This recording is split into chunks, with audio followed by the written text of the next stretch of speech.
Ay, magandang hapon po sa inyong lahat ng mga followers ko. Okay, this is my new challenge today. Pero bago ko po sabihin yung aking new challenge, gusto ko muna kong pasalamatan yung mga kaibigan ko at yung ibang mga mayayaman na nag-message sa akin na sila din daw ay sumagot sa aking mga challenge. Mabuhay po kayong lahat, ha? Pero ito po, naisip ko lang, kung gaano po bang katagal ang itatagal nitong epidemya natin sa bansa. At doon po sa mga mayayaman, makakasurvive po kami. Doon sa mahihirap, may mga mayayamang tutulong para makasurvive din. Ang tinatanong ko po dito is yung mga ordinaryong empleyado. Yung mga ordinaryong empleyado na nagtatrabaho hindi ho sa malaking kumpanya, kundi yung mga katamtamang business lang, katulad ng mga salon, botika, yung mga barbershop, yung mga operator ng jeep, operator ng taxi.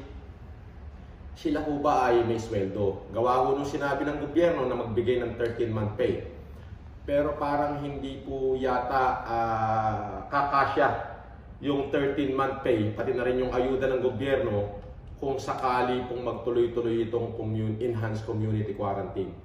So dito po, ang challenge ko rito, tanda yun, makikinig po kayo mabuti, pangungunahan ko na po, kung hindi nyo po kayang pasweldohin ang inyong empleyado dahil walang trabaho, sapagkat hindi nyo nga rin kagustuhan na kayo magsara, mas lalong hindi naman po kagustuhan ng mga tao na sila'y mawalan ng trabaho.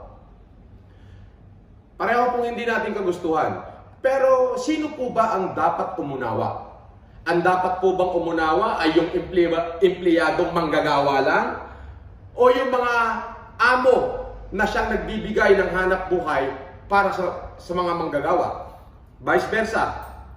Sino po ba ang dapat umunawa?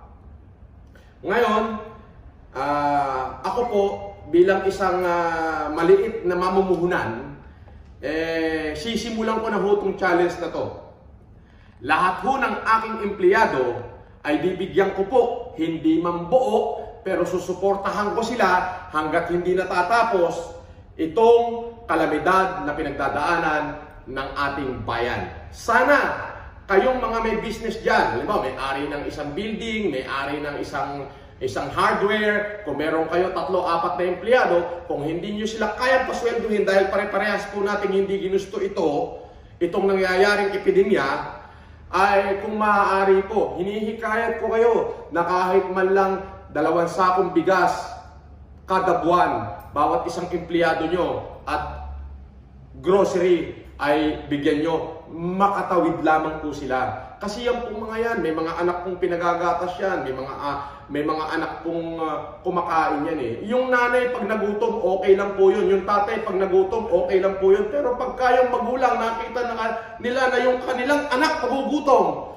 magnanakaw ho yan. Baka ho pumatay pa yan. Huwag ho kayo magpakita, baka kayo nakainin yan. Yun ho ay hindi ho biro. Kumbaga, alam po natin na mga kababayan na hindi ho biro itong nangyayari sa atin eh. Ako na nga ho eh. Andito na ako sa aking safety place para ho kong hari dito eh. Kumbaga, pengin pagkain, pengin kape, pengin tubig. Bigyan ko kayo sample. Labatar ko mo ako tubig. Palitan mo to. Anong tubig to? Fiji. Palitan mo ng Fiji din. Ganyan po ako. Pero, ang dine-demonstrate ko po, tayo makakasurvive. Yung ating mga maliliit na kababayan, pagtutuunan na po ng pansin ng gobyerno yan. Pero hindi ho kaya ng gobyerno mag-isa eh. Hindi ho natin kaya. First of all, there is no income coming to the government. Kaya po lahat ng mga maliliit na mamumuhunan, alam ko po na hindi ninyo ginusto na magsara ang inyong mga kumpanya, ang inyong mga negosyo. Lalong hindi rin naman ho ginusto ng ating mga kababayan na katulad ho ng mga maliliit lang ang hanap buhay. Karin tubig. Hindi rin ho nila ginusto yun. So ito po, challenge ko, i-update ko po kayo mamaya. Kaya po, kung sino man po ang sasagot sa challenge ko, pasasalamatan ko po kayo at kung sakali pong lahat ay bumalik na sa normal, magpadala po kayo ng sulat sa akin, pwede ho ako makipag-business sa inyo para iahon ang kumpanya ninyo.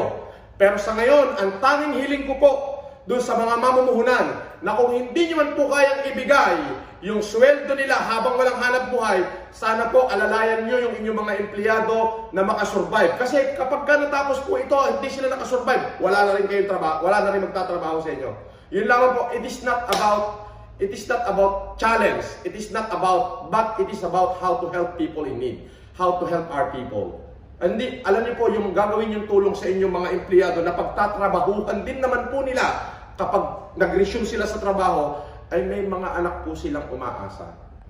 The moment na hindi ho tayo tumutulong at the moment na nananahimik tayo, hindi lang ho yung COVID-19 ang problema natin. Malaking problema natin yung logistic, yung buhay ng tao sapagkat hindi po sila mamamatay sa sakit, sa gutom o baka mabaril sila dahil magnanakaw sila para pakainin lang yung kanilang pamilya. Abangan niyo po yung susunod kong challenge. Mabuhay po kayong lahat at magandang araw po. Salamat.